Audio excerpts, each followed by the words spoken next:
అయితే మొట్టమొదటి తెలంగాణ రాష్ట్రం ఏర్పడ్డాక మరి కేసీఆర్ ప్రభుత్వము టీఆర్ఎస్ ప్రభుత్వం అధికారంలోకి వచ్చినాక ఈ వ్యవసాయం తర్వాత ఏదైతే చేనేత వృత్తి ఉన్నదో ఆ వృత్తికి మాటలతోటే కాలం గడిపిండు కానీ ఈ చేనేత వృత్తి పట్ల ఏనాడు కూడా పట్టించుకున్న పాపాన పోలేదు. చేనేత ఏదైతే వృత్తి ఉన్నదో హ్యాండ్లూమ్ మినిస్టర్ ఏదైతే ఉన్నాడో కేటీఆర్ ఉన్నాడు, ఎవరిని గడవలేదు, వాళ్ళ సమస్యలు పట్టించుకున్న పాపాన పోలేదు. ఏమైనా వాళ్ళకు లాభం వస్తే ఎంత లాభం వస్తుందో ఆ పనులే పట్టిరు. కాళేశ్వరం కానీ ఇంకేమన్నా కాంట్రాక్టులు కానీ వాళ్ళకు లాభం వచ్చే కాంట్రాక్టుల పనులే చేసిరు కానీ ఈ సమాజం పట్ల మాత్రం చేసింది ఏం లేదు. ఉదాహరణకు చెప్తున్నా, గత 5 ఏళ్ల ప్రభుత్వంలో టీఆర్ఎస్ వాళ్ళు 3,377 కోట్ల బడ్జెట్ పెట్టిరు. అలా ఖర్చు పెట్టింది ఎంత అంటే 892 కోట్ల ఖర్చు పెట్టిరు. అది కూడా చేనేత వాళ్ళకు లేదు. పవర్లూమ్ వాళ్లకు ఏదైతే సిరిసిల్ల బతుకమ్మ చీరలు ఉన్నాయో వాళ్ళకు పెట్టి మిగతా ఈ ఏడీలకు వీళ్ళకు జీతాల మట్టుకు వీళ్ళకు త్రిప్ట్ ఫండ్ అని నువ్వు వేస్తే నువ్వు 300 కడితే నేను 300 ఇస్తా అనే విధంగా అదొక పెట్టి కాలం గడిపి ముక్కులో ఓడిచినట్టు చేసిండు. ఏమన్నా అంటే ఈ ప్రెస్ వాళ్ళని ప్రింట్ మీడియా ఎలక్ట్రానిక్ మీడియాల ఎక్కడ కూడా ఈ చేనేత వాళ్ళ ఆకలి చావులు కానీ సమస్యలు కానీ రాకుండా చూసిండు తప్ప ఎక్కడ జరిగేది మాత్రం అన్ని జరిగినాయి.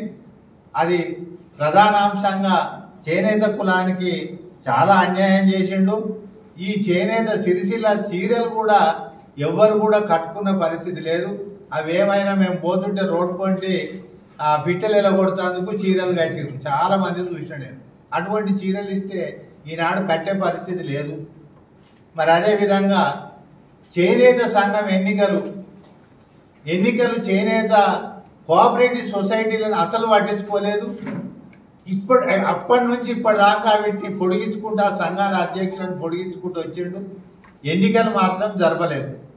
ఏదైతే బాడీ వస్తుందో హక్కుల గురించి అడుగుతారని చెప్పి పోరాటం చేస్తారని ఈ సంఘాలను నిర్వీర్యం చేసి అధికారానికి దూరంగా ఉంచాలి.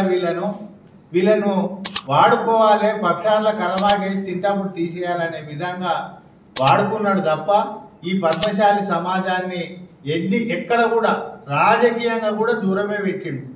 ఇలా వాళ్ళున్న నియోజకవర్గాలు చూస్తే ఆయన కోరుట్ల కానీ, మెట్పల్లి కానీ, సిరిసిల్ల కానీ, దుబ్బాక కానీ, వేములవాడ కానీ, జగిత్యాల కానీ మరి ఎక్కడ చూసినా ఆ ఎల్మోళ్ళు వాళ్ళ కులానికి సంబంధించిన వాళ్ళనే రాజకీయంగా వాడుకుండు కానీ మా పద్మశాలి సమాజానికి ఎక్కడ కూడా అవకాశం ఇవ్వలేదు, ఏం చేయలేదని సందర్భంగా తెలియజేస్తా ఉన్నా. కొండ లక్ష్మణ్ బాబూజీవి మరి ఆయన పార్టీ పెట్టినప్పుడు జలదుశ్యంలో పెట్టిండు. జలదుశ్యంలో పార్టీ పెట్టి ఆ పార్టీతోటి ఆయన ఇల్లు కూడా కొట్టించే పని చేసిండు. కానీ ఆయన చస్తే కూడా వచ్చి ఒకసారి ముఖం కూడా చూడలేనటువంటి పరిస్థితి. మరి మొన్న మునుగోడు ఎలక్షన్లు వచ్చినాయని వాదల ఫైబర్ తీసుకొచ్చి ఒక విగ్రహం పెట్టిండాడు. విగ్రహం పెట్టి పద్మశాలి ఓట్ల గురించే నాటకం ఆడింది తప్ప కాంస్య విగ్రహం ఇప్పటిదాకా కూడా పెట్టలే ఆయన. మరి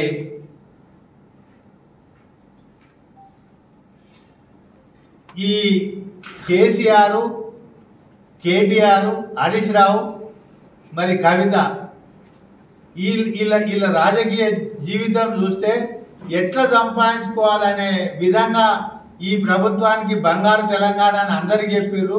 వాళ్ళ వరకే బంగారు తెలంగాణ అయింది తప్ప ఈ సమాజానికి మా పద్మశాలి సమాజము ఇంకా ఇబ్బందుల పాలతోటే ఉన్నారు. ఇంకా ఆత్మహత్యలు చేసుకునే పరిస్థితుల దాపురించిందంటే ఇది కేసీఆర్ ప్రభుత్వంతో అని సందర్భంగా తెలియజేస్తా ఉన్నా. హరీష్ రావు చెప్తా ఉంటాడు, నేను జేబులో చిట్టి పెట్టుకున్నా, రాజీనామా చిట్టి పెట్టుకున్నా అన్నాడు. మాటలతోటి పబ్బం గడుపుతుండు. మరి మైనంపల్లి హనుమంతరావు తిరుపతి గుట్ట మీద, తిరుపతి ఆ కొండ మీద ఈయన గురించి మాట్లాడిండు. నువ్వు లాయలప్ప చెప్పుడు దొడుకొని ట్రంక్ పెట్టే పట్టుకొని నా దగ్గరికి వచ్చినప్పుడు ఎట్లుంటే ఇప్పుడు 1000 కోట్ల ఆస్తులు ఎక్కడికి వెళ్ళి వచ్చినాయి నీకు అని అడిగాడు. సమాధానం ఏమన్నా చెప్పిండా? ఒక్కటి చెప్పలే. ఇవాళ 1000 కోట్లు, లక్షల కోట్లు వాళ్ళు సంపాదించి వాళ్ళు బంగారు తెలంగాణ అయ్యింది. కానీ ఈ పద్మశాలి సమాజాన్ని